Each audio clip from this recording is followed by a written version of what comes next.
for this next 24 hours, because we know our time is not guaranteed. We're not guaranteed we'll be alive at the end of the day, never mind tomorrow or a month from now. There's no sense in borrowing tomorrow's troubles and worrying about all of that today. So I like to say, just for today, here are the 3 things on my to-do list. Here are the 3 priorities for today.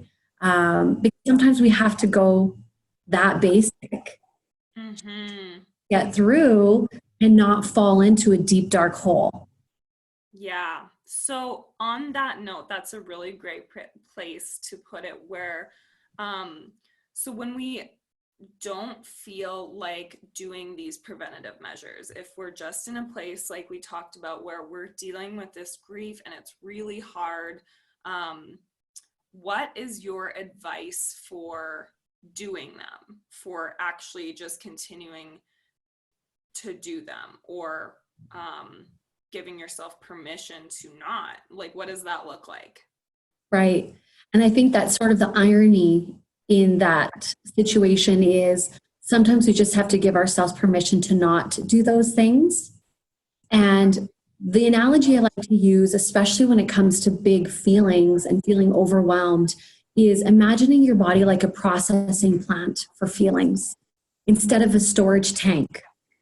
So the irony is when I actually give myself permission to feel a feeling, as you would all know, when we cry the tears that have come up, we always stop crying. The feeling always passes.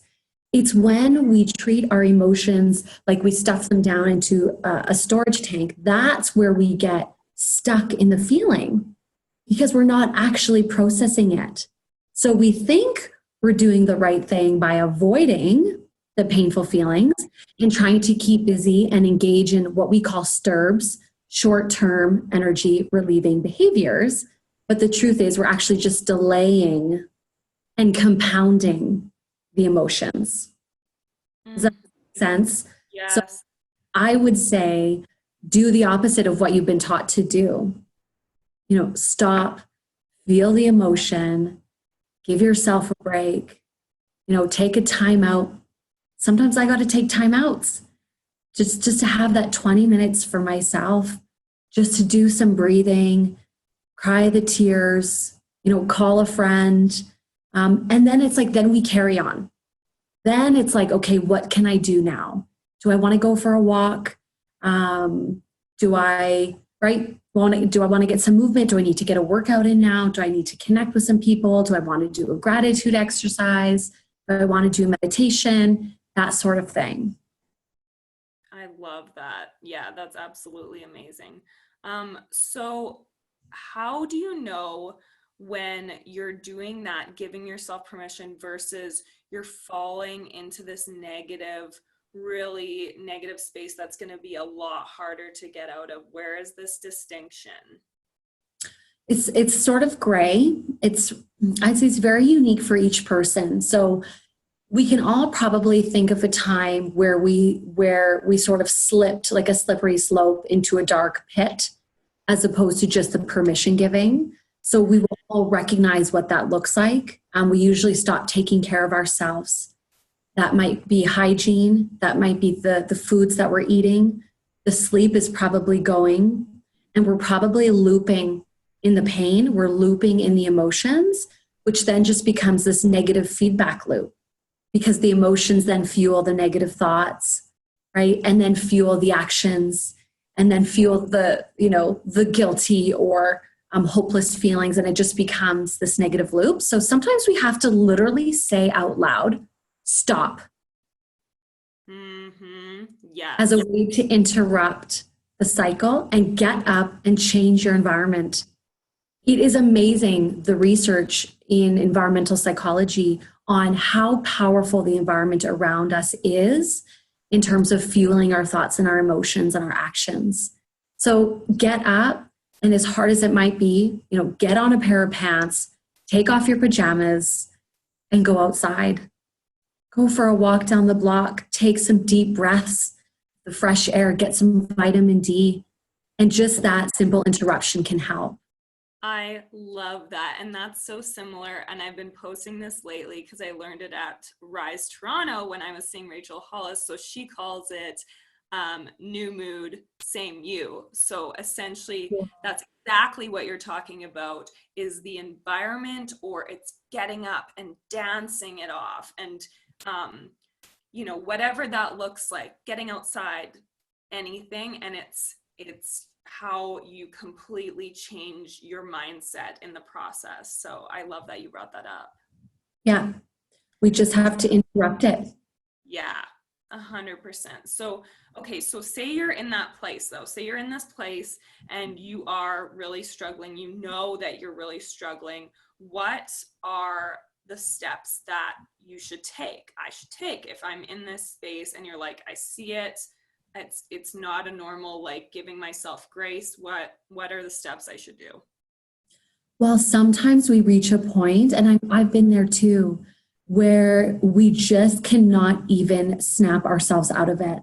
That feelings are so heavy, and it's like such a heavy weight on your shoulders or your chest, that we need a third party. We need someone else to support us in that process. And that's where that might be a friend, that might be someone you trust, but even our friends don't often have the tools to get us out of those deep, dark places. So I would say seeking professional support would be a really healthy option to consider, is like that third party who is trained and skilled to be able to give you tools and strategies to support you in moving through that. And, you know, where that person starts is going to be very unique to them, whether it's very sort of simple in the moment exercises, or it's going back to a loss or a trauma that's been triggered because of what's happening in the present moment. We have to be able to recognize that in ourselves when, you know, I need help, and to humble ourselves to that level to say, you know, I can't do this on my own. And it might be, for me, it'd be also reaching out to my church as well, pastors in the church, and my church community to support me through that. And so we also talked about we've talked about preventative, so moving your body and stuff. What are things like in the moment? What can I do immediately to kind of help me when I'm not seeing somebody and I need that help immediately? What are some things I can do for myself? So there's a few tips and tricks that I really like to teach people and that I use for myself that bring us into the present moment and really re-engage the prefrontal cortex, the front part of our brain here that's responsible for all of our higher executive functioning. So decision making and plans, and it really moves us out of the limbic system, the emotional center of the brain. So one really fun exercise that I encourage all of you to do, it's called, and you've heard of this, 5, 4, 3, 2, 1 with color.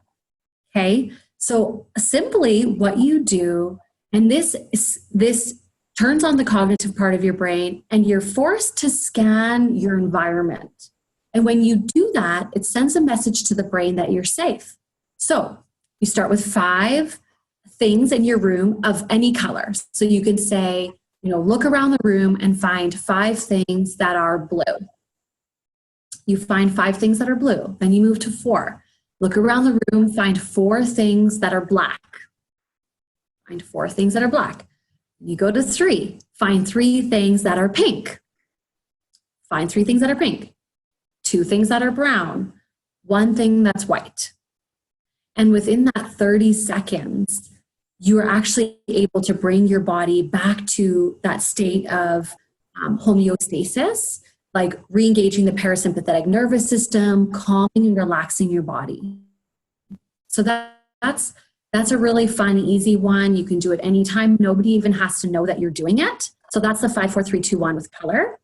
The other one that I really love is called butterfly hugs. So if you do this with your hands, so like cross your hands, put your thumbs together, and sort of put your thumbs in that little dip in your throat, okay? And this is another way of regulating our emotions, okay? And then you just simply tap.